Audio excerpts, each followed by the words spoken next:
Welcome to UPSC exam prep. आज है 12 दिसंबर 2023 और स्वागत है आपका करंट अफेयर्स न्यूज डिस्कशन में। तो आइए शुरू करते हैं। आज का हमारा पहला आर्टिकल है जलवायु परिवर्तन प्रदर्शन सूचकांक के बारे में। तो आइए देख लेते हैं। अभी हाल ही में टिकाऊ प्रथाओं की दिशा में एक महत्वपूर्ण प्रगति में भारत इस वर्ष के जलवायु परिवर्तन प्रदर्शन सूचकांक में 7वें स्थान पर पहुँच गया है। तो अब इसके बारे में देख लेते हैं।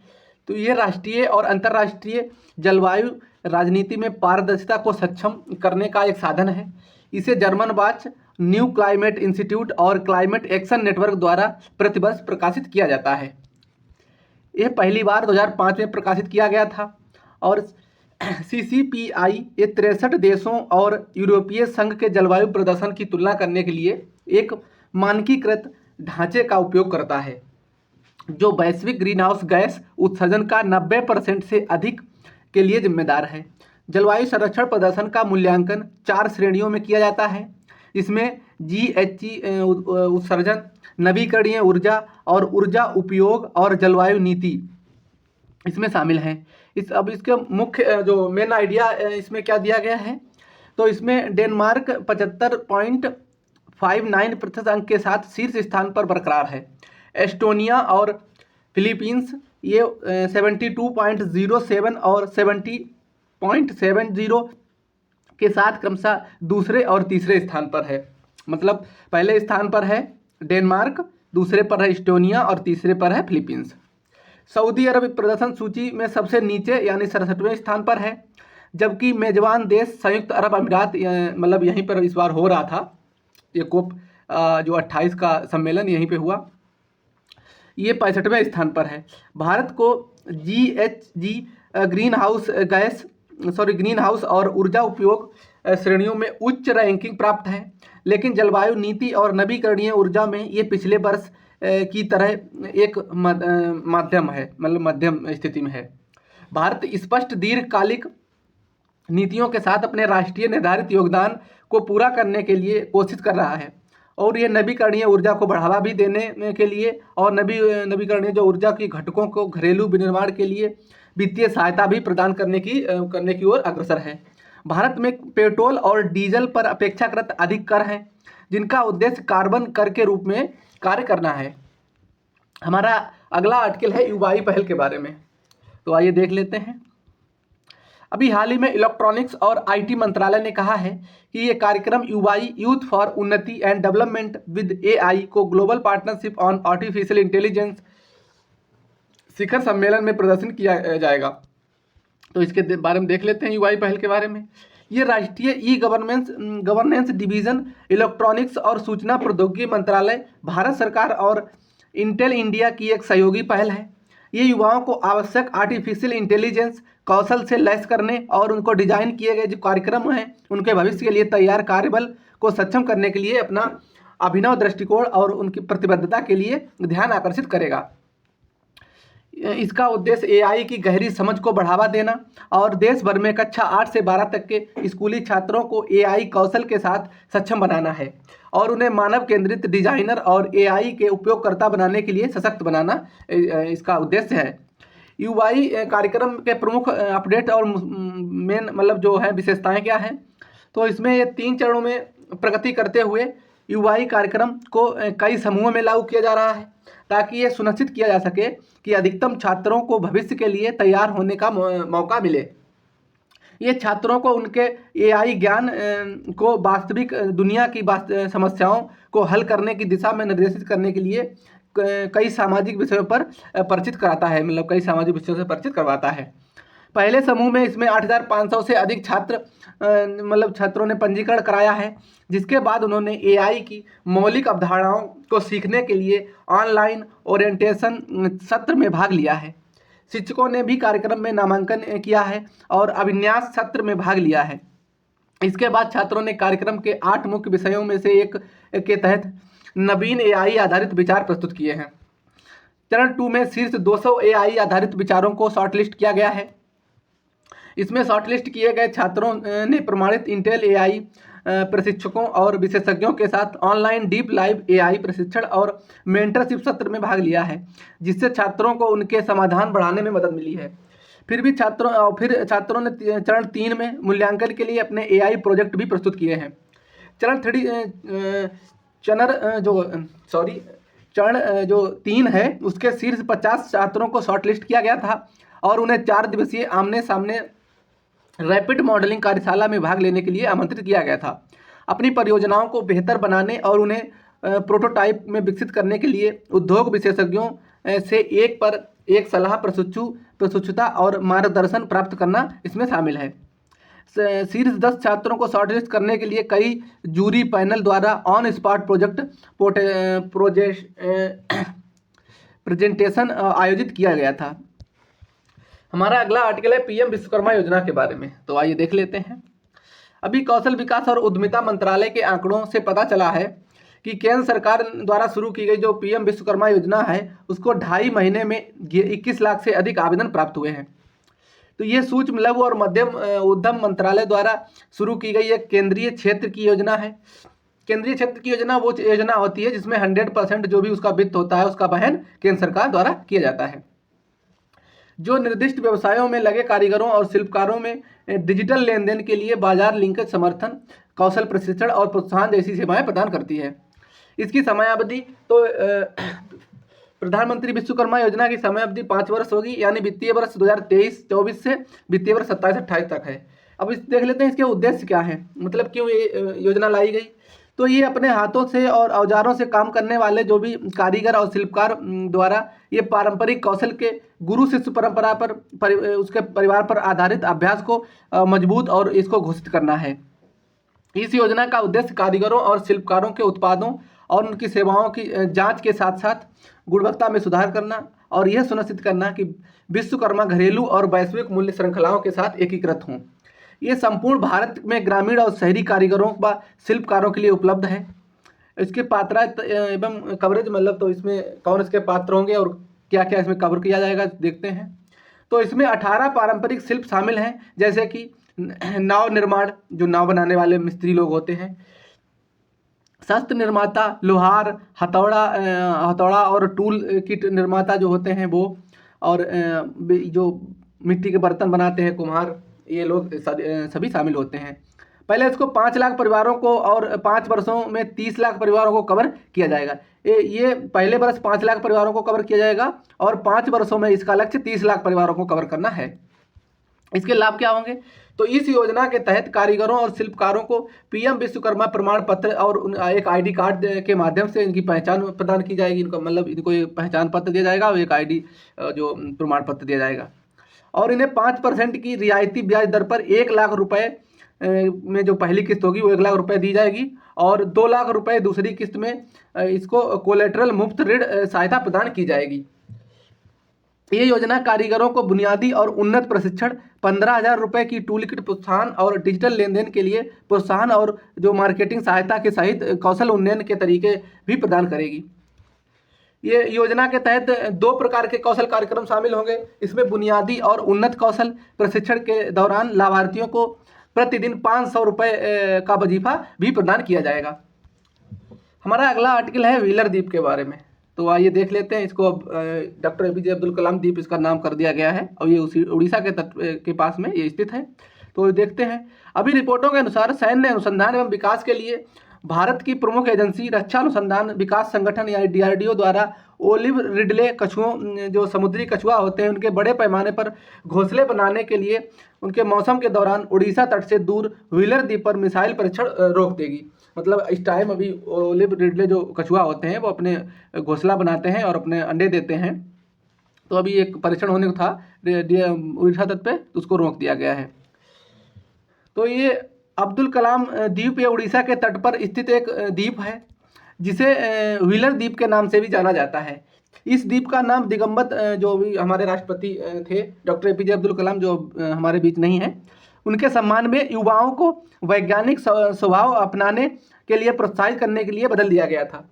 ये भारत का एकमात्र स्थान है जहां मिसाइल परीक्षण सुविधा के लिए एकीकृत परीक्षण रेंज है। यहाँ के सभी स्वदेशी मिसाइल जैसे कि आकाश मिसाइल, अग्नि मिसाइल, पृथ्वी मिसाइल आदि का परीक्षण किया जाता है। यह द्वीप 2 किलोमीटर लंबा है जिसका क्षेत्रफल 390 एकड़ है और ये मूल रूप से बंगाल की खाड़ी के चट्टानों के बिना मिट्टी से निर्मित है। रक्षा अनुसंधान विकास संगठन यानी DRDO के बारे में मुख्य तथ्य देख लेते हैं। तो DRDO ये भारत सरकार के रक्षा की अनुसंधान एवं विकास की शाखा है, जिसका लक्ष्य अत्याधुनिक रक्षा प्रौद्योगिकियों के साथ साथ भारत को सशक्त बनाना और महत्वपूर्ण रक्षा प्रौद्योगिकी तथा प्रणालियों को आत्मनिर्भरता के लिए हासिल करना है। ये भारत का सबसे बड़ा अनुसंधान संगठन है और इसका गठन 1958 में भारतीय सेना के तत्कालीन पहले से ही कार्यरत तकनीकी विकास प्रतिष्ठान TDE और तकनीकी विकास और उत्पादन निदेशालय DP के रक्षा विज्ञान संगठन के एकीकरण से हुआ था। इसका मुख्यालय नई दिल्ली में है। इसमें वैमानिकीय आयुध, इलेक्ट्रॉनिक्स, भूमि युद्ध इंजीनियरिंग, जीवन विज्ञान, सामग्री, मिसाइलों और नौसेना प्रणाली जैसे विभिन्न क्षेत्रों को शामिल करने के लिए रक्षा प्रौद्योगिकियों को विकसित करने के लिए प्रयोगशालाओं का एक नेटवर्क तैयार किया जाता है। हमारा अगला आर्टिकल है नवेगांव नागजीरा बाघ अभ्यारण्य के बारे में। तो ये हमारा छोटा सा स्पॉट किया गया है, भारत का हमारे मैप है और यहाँ पर मतलब यहाँ पे ये महाराष्ट्र राज्य पड़ता है, ये बड़े करके दिखाया गया है। इसमें यहाँ पर मुंबई है और ये है यहाँ पे नवेगांव नेशनल पार्क। तो इसका लोकेशन देख लिया, ये पूर्वी इसके भाग में है महाराष्ट्र के। तो अब आइए देखते हैं इसके बारे में। अभी इस साल की शुरुआत में पूर्वी महाराष्ट्र के नवेगांव नागजीरा बाघ अभ्यारण्य में कम घनत्व वाले क्षेत्रों को स्थानांतरित की गई 2 बाघिन स्वस्थ विकसित हो रही हैं, जैसे कि उनके रेडियो कॉलर के आंकड़ों से पता चलता है।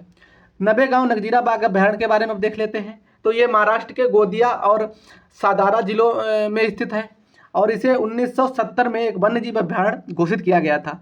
2012 में राज्य सरकार ने इस अभ्यारण्य को प्रोजेक्ट टाइगर में शामिल करने के लिए अन्य राष्ट्रीय उद्यान के साथ विलय करने की घोषणा की, जिसे अब नवेगांव नागजीरा बाघ अभ्यारण्य के रूप में जाना जाता है।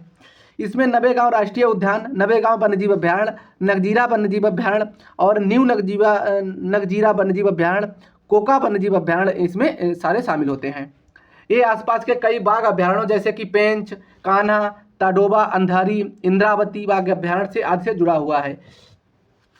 ये पेंच कान्हा, पेंच महाराष्ट्र में भी कुछ थोड़ा पड़ता है और ये मध्य प्रदेश में भी पड़ता है, कान्हा मध्य प्रदेश में है। ये इसी स्थलाकृति की, तो स्थलाकृति इसकी लहरदार है, जो उच्चतम बिंदु अर्थात जेंदा पहाड़ ये समुद्र तल से लगभग 702 मीटर ऊपर है। दक्षिण उष्णकटिबंधीय शुष्क पर्णपाती वन यहाँ पर पाए जाते हैं, जिसमें शुष्क मिश्रित वन से लेकर आर्द्र वन भी यहाँ पर इस प्रकार के वन पाए जाते हैं। वनस्पतियों में यहाँ पर 364 प्रजातियाँ हैं जो प्रमुख रूप से पेड़ हैं।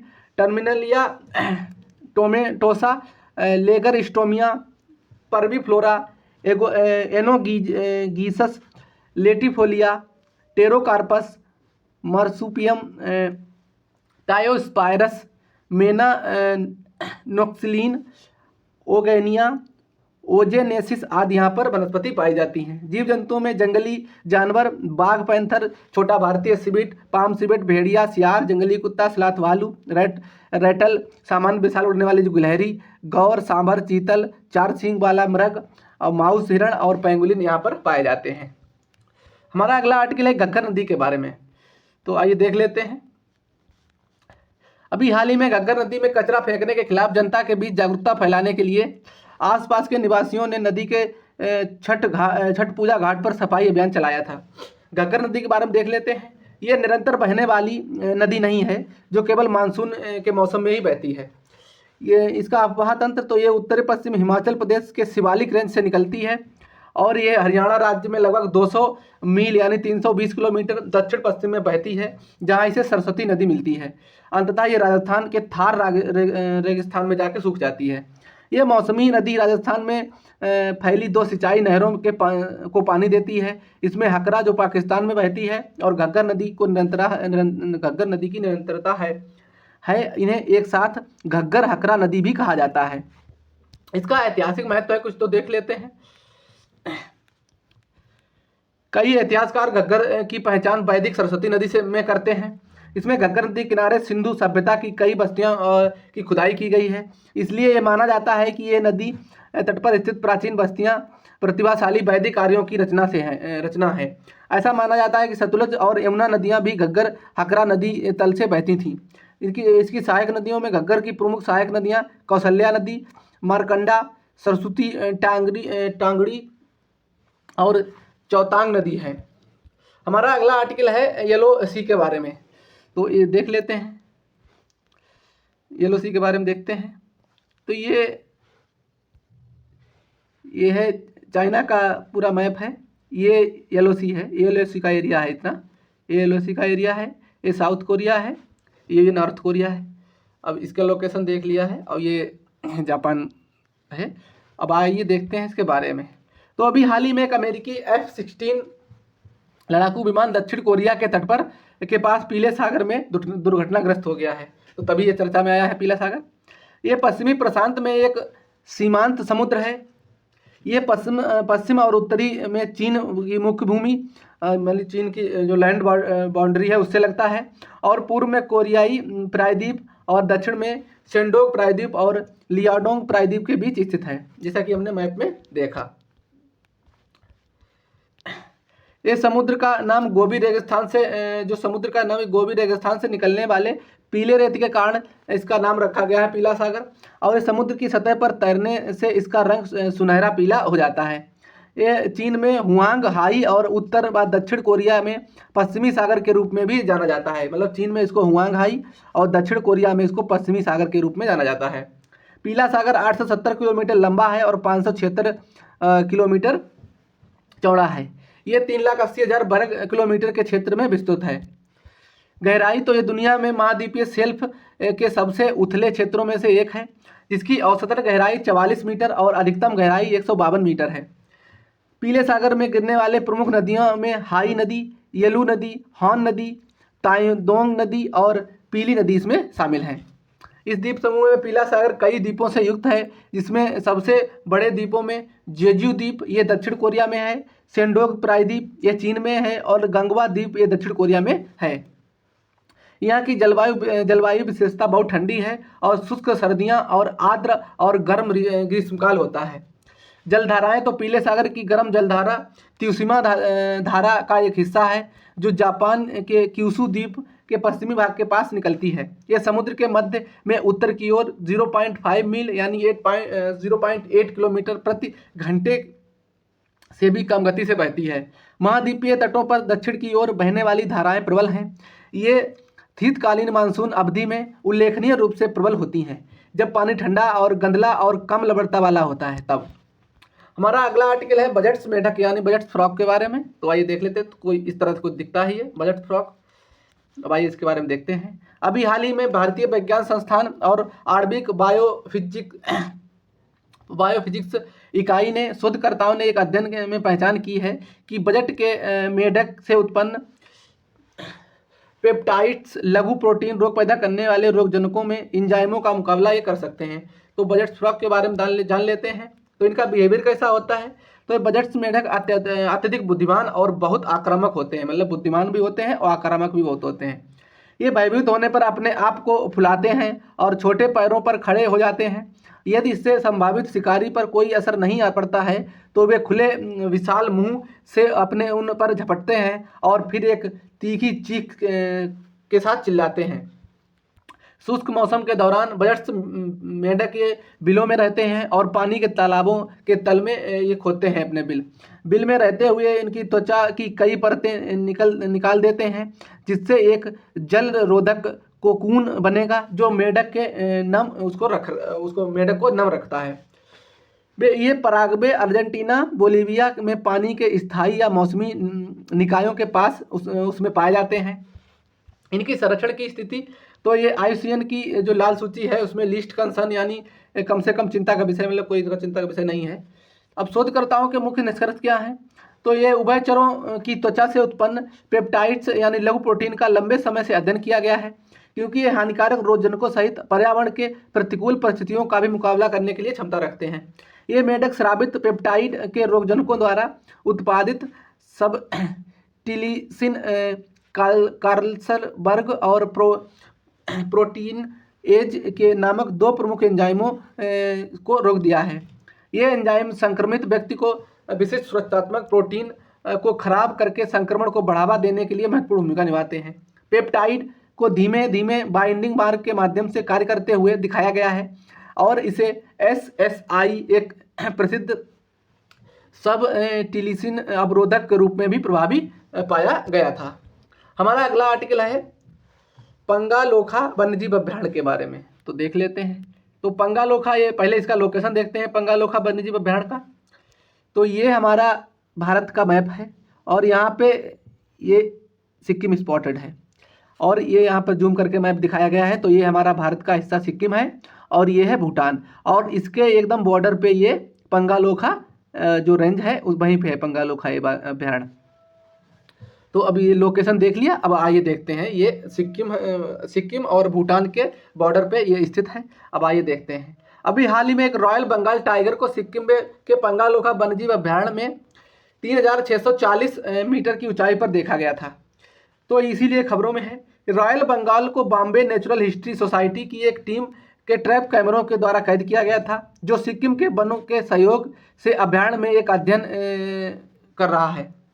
ये मध्य एशियाई फ्लाईवे के भीतर प्रवास करने वाले पक्षियों के आवासों और उनको सुरक्षित करने के लिए 3 हिमालयी राज्यों में 5 आर्द्रभूमियों का संरक्षण और उपयोग नामक एक बड़ी परियोजना के तहत किया गया था। इस परियोजना को राष्ट्रीय हिमालयी अध्ययन मिशन के तहत मंजूरी दी गई थी, जिसका उद्देश्य है लद्दाख, हिमाचल प्रदेश और सिक्किम के आर्द्रभूमि स्थलों की सुरक्षा और संरक्षण करना। पंगालोखा वन्यजीव अभ्यारण्य के बारे में देख लेते हैं। तो ये पूर्वी सिक्किम जिले में स्थित है और ये भूटान के जंगलों और पश्चिम बंगाल के नेओरा वैली नेशनल पार्क से जुड़ा हुआ है। तो इसमें जैसे दिखाया गया है, ये मतलब सिक्किम के ये तो ये पूर्वी हिस्से में है और ये भूटान के जंगलों से जुड़ा हुआ है। बाकी ये थोड़ा इधर से हिस्सा इसका पश्चिम बंगाल से भी लगता है। अब आइए देखते हैं।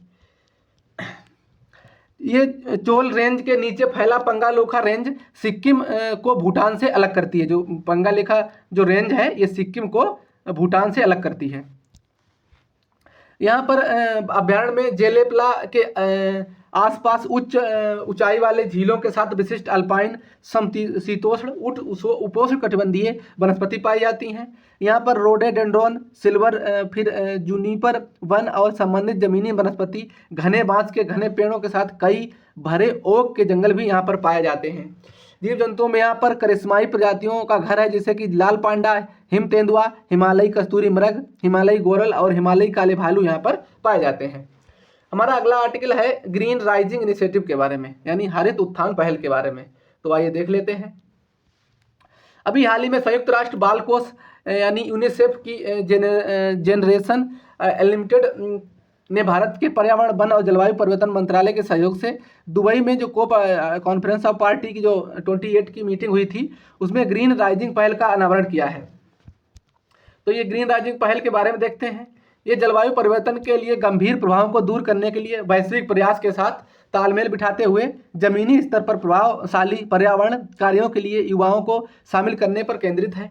वैश्विक ग्रीन राइजिंग पहल और ग्रीन राइजिंग इंडिया अलायंस ये यूनिसेफ जनरेशन लिमिटेड और सार्वजनिक, निजी और युवा भागीदारियों के विविध नेटवर्क से जुड़े एक सहयोगात्मक प्रयास का प्रतीक है। मुख्य लक्ष्य दुनिया भर में लाखों युवाओं को संगठित करना, हरित पहलों में उनकी सक्रिय भागीदारी को प्रोत्साहित करना और उनके समुदायों में जलवायु परिवर्तन के लिए गंभीर प्रभावों को अपनाना इसमें शामिल है। भारत में युवा अभियान के माध्यम से जमीनी स्तर पर प्रभावशाली पर्यावरण कार्यों को चलाने के लिए युवाओं को शामिल करने पर ध्यान केंद्रित किया गया है। यूनिसेफ के बारे में मुख्य बातें देख लेते हैं। तो ये यूनिसेफ ये संयुक्त राष्ट्र बाल कोष की स्थापना के संयुक्त राष्ट्र अंतर्राष्ट्रीय बाल आपातकालीन कोष के रूप में इसकी स्थापना करी गई थी। इसकी स्थापना 1946 में 11 दिसंबर 1946 में संयुक्त राष्ट्र महासभा द्वारा द्वितीय विश्व युद्ध से तबाह हुए जो देशों के बच्चे और जो महिलाएं, माताएं, बहनें आपातकालीन भोजन और स्वास्थ्य देखभाल प्रदान करने के लिए किया गया था। ये दुनिया भर के बच्चों की स्थिति पर जानकारी का एक प्रमुख स्रोत है और ये पूरी तरह से सरकारों और निजी दानदाताओं के योगदान पर निर्भर करता है। मतलब इसका फंडिंग होती है तो जो सरकारें होती हैं वो देती हैं, जो निजी लोग दान करते हैं और चैरिटी देते हैं उन पर निर्भर करता है। इसका कार्यकारी बोर्ड के 36 सदस्य हैं और जिन्हें क्षेत्रीय आवंटन के साथ साथ आर्थिक और सामाजिक परिषद द्वारा 3 साल के लिए चुना जाता है।